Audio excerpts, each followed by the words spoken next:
لوگ صف بندی کرتے ہیں. حضرت عمر فاروق کا معاملہ کیا تھا کہ وہ صفوں میں گھوم گھوم کر کے بولتے تھے صف درست کر لو, صف درست کر لو. صف اس قدر مضبوطی سے بنتا تھا کہ نہ تو کسی کو باہر جانے کا موقع ملتا نہ اندر آنے کا موقع ملتا.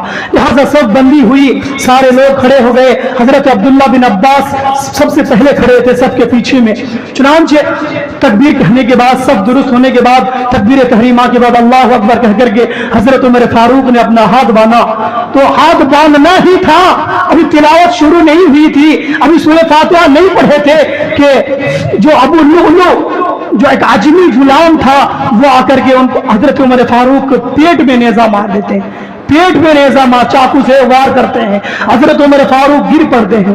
حضرت عمر فاروق گر پڑتے ہیں. تو کسی کو معلوم نہیں تھا, لیکن جو سامنے کے لوگ تھے انہیں دکھ رہا تھا کہ حضرت عمر فاروق گر چکے ہیں, تڑپ رہے ہیں. حضرت عمر فاروق اپنے ہاتھ سے حضرت عبد الرحمن بن عوف کو مسلح میں کرتے ہیں اور مسلح میں کرنے کے بعد کہتے ہیں کہ تم نماز پڑھا دو. حضرت عمر فاروق وہاں گرے ہوئے ہیں, پڑے ہوئے ہیں, تڑپ رہے ہیں, لیکن نماز نہیں رکی. نماز ہوتی رہی. جب حضرت عبد الرحمن بن عوف کی تلاوت لوگوں نے سنا تب تعجب ہوا کہ عمر کہاں گئے. نماز تو عمر نے شروع کی تھی, اللہ اکبر تو عمر بن خطاب نے کہا تھا. پیچھے کے لوگوں کو تعجب ہوا. اور وہ غلام جو حضرت عمر فاروق کو چاقو مار کر کے بھاگ رہے تھے, وہ صف کو توڑ کر کے جانا چاہ رہے تھے. جو بھی ان کے سامنے آتا انہیں وار کرتا, جو بھی سامنے آتا ان پہ تلوار چلا دیتا. لہذا 13 صحابہ کو انہوں نے تلوار مارا تھا, جن میں سے 7 لوگ اسی وقت موت انتقال کر گئے تھے, باقی لوگ بچے تھے, لیکن 7 لوگ اسی وقت شہید ہو گئے تھے. لہذا ایک صحابی رسول کو معلوم ہوا کہ یہ قاتل ہے. لہذا انہوں نے اپنی چادر اٹھائی اور اٹھانے کے بعد اس کے اوپر دیکھے گا. اب جیسے ہی اس کے اوپر دیا, چادر سے اس کا منہ ڈھک گیا. اب معلوم ہوا کہ میں بچنے والا نہیں ہوں, اب میں پکڑا جاؤں گا. اس قاتل کو معلوم ہو گیا, اس غلام کو. لہذا انہوں نے اپنے ہی چاقو سے اپنے ہی گردن کاٹ کر کے وہی مر گیا. لہذا عمر بن خطاب رضی اللہ عنہ تڑپ رہے ہیں. حضرت عبد الرحمن بن عوف نماز پڑھا رہے ہیں. حدیث کے اندر آتا ہے کہ حضرت عبد الرحمن بن عوف نے مختصر سورہ کے ساتھ نماز پڑھائی, جس میں سورۃ العصر اور سورۃ النصر کی تلاوت کی تھی. فجر کی نماز چھوٹی سورتوں کے ساتھ پڑھایا گیا. تو حضرت عمر فاروق کہتے ہیں عبداللہ بن عباس سے, ذرا پتہ کرو مجھے کس نے مارا, ذرا پتہ کرو مجھے کس نے مارا. حضرت عبداللہ بن عباس جا کر کے دیکھتے ہیں کہ وہ فیروز نام ہے, ابو لؤلؤ غلام. اب فیروز جس کا نام فیروز تھا, یہ عجمی غلام تھا, عرب کا نہیں تھا وہ بندہ, لہذا اس نے آپ کو مارا ہے. تو کہتے ہیں اللہ کا شکر ہے کہ مجھے کسی مسلمان نے نہیں مارا, کسی اسلام کے ماننے والے نے نہیں مارا, اور وہ مارا مجھ کو جس کے لیے میں ہمیشہ بھلائی کرتا تھا. لہذا حضرت عمر فاروق ہی بلائے تھے ان لوگوں کو باہر سے کہ تم لوگ آ کر کے مدینہ میں رہو. حضرت عمر فاروق کہتے ہیں کہ شکر ہے اللہ کا کہ مجھے کسی مسلمان نے نہیں مارا. اس کے بعد حضرت عبداللہ بن عباس رضی اللہ عنہ تمام صحابہ کرام مل کر کے حضرت عمر بن خطاب کو اٹھا کر کے گھر لے جاتے ہیں. گھر لے جانے کے بعد ان کا بیٹا عبداللہ بن عمر بن خطاب رضی اللہ عنہ کو کہتے ہیں کہ عبداللہ ذرا پتا کرو کہ میرے اوپر کتنے قرض ہیں, ذرا پتا کرو کہ میرے اوپر کتنے قرض ہیں. چنانچہ حضرت عبداللہ بن عمر جب پتا کرنے لگتے ہیں تو معلوم ہوتا ہے کہ 80 پہ 6000 روپے آپ کے اوپر قرض ہے. حضرت عمر بن خطاب کے اوپر 80 پہ 6000 روپے قرض تھے. ذرا سوچئے, یہ خلیفہ ہے, چاہتے تو وہ بلیک میلنگ کا کر سکتے تھے, دوسرے کام ہڑپ سکتے تھے, معلوم نہیں ہوتا. خلیفہ ہے, امیر ہے, اس کے باوجود ان پر قرض ہے. وہ قرض لے کر کے لوگوں کی مدد کیا کرتے تھے. لہذا حضرت عمر فاروق اپنے بیٹے کو کہتے ہیں کہ جب میں مر جاؤں تو یہ قرض جو ہے تم اپنے مال میں سے ادا کر دینا, اگر نہیں ہے تو دوسرے قبیلوں سے مانگ لینا. اسی طریقے سے 2 قبیلہ کا نام بتا دیتے ہیں. اس کے بعد کہتے ہیں کہ عبداللہ اما عائشہ کے پاس جاؤ, اما عائشہ کے پاس جاؤ اور جا کر کے ان کو میرا سلام کہنا کہ عمر بن خطاب نے آپ کو سلام کیا ہے. لہذا حضرت عبداللہ بن عمر رضی اللہ عنہ اما عائشہ کے پاس جاتے ہیں, سلام کرتے ہیں تو دیکھتے ہیں کہ اما عائشہ رو رہی ہے, زار و قطار رو رہی ہے. معلوم ہو گیا کہ عمر کو مارا گیا ہے, عمر کے اوپر چاقو سے وار کیا گیا ہے. لہذا حضرت عبداللہ بن عمر رضی اللہ عنہ کہتے ہیں کہ اما عائشہ ابا نے آپ کو سلام کہا ہے اور ایک بات کہی ہے کہ آپ کو نبی صلی اللہ علیہ وسلم اور ابو بکر کے بغل میں ان کو جگہ دیں تاکہ انہیں دفن کیا جا سکے. تو اما عائشہ کہتی ہے وہ جگہ میں نے اپنے لیے فکس کیا تھا, وہ جگہ اس جگہ میں دفن ہونا چاہتی تھی, لیکن جب عمر نے کہا ہے میں وہ جگہ دیتی ہوں.